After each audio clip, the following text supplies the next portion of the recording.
Merhaba arkadaşlar, Zeyno'nun tatlı dünyasına hoş geldiniz. Bugün sizlerle ev yapımı limonata yapılır. Kendimize yapacaktık. Hazır yaparken de videosunu da çekelim ki abonelerimiz için gösterelim, ev yapımı limonatayı nasıl yaptığımızı gösterelim istedim.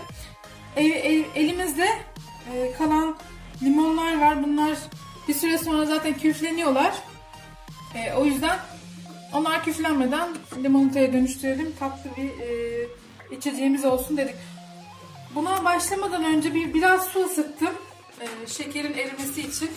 Şimdi sürahinin içine 6 kaşık şeker koyacağım.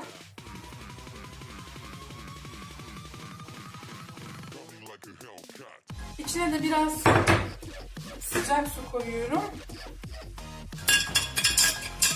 Sıcaklığıyla erisin. Diğer türlü erimiyor haliyle soğuk suyun içinde. Ben limonları sıkıncaya kadar o erisin diye oraya koydum. Limonları ortadan ikiye kesip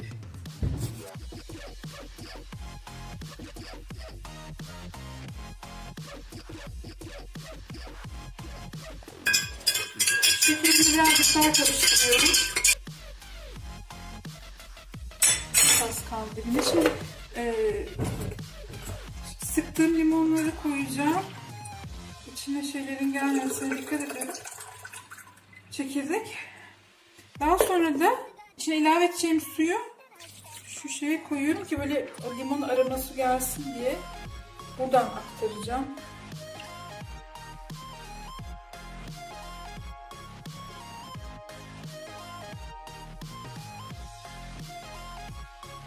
Limon parçacıklı bir iki çekirdek kaçtı. Şimdi tekrar bir karıştırıp tadına bakacağım.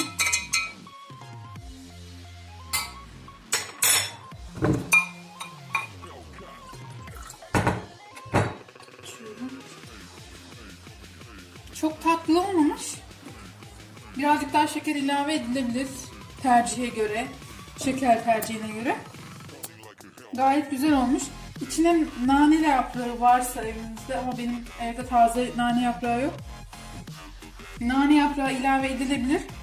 Limon dilimleri de ilave edilebilir. Bu şekilde gayet güzel bir limonatamız oldu. Eğer videomu beğendiyseniz beğen tuşuna basmayı ve kanalıma abone olmayı unutmayın. Hepinize afiyet olsun. Denerseniz de yorumlarınızı da görmek isterim. Sevgiler, sağlıcakla kalın.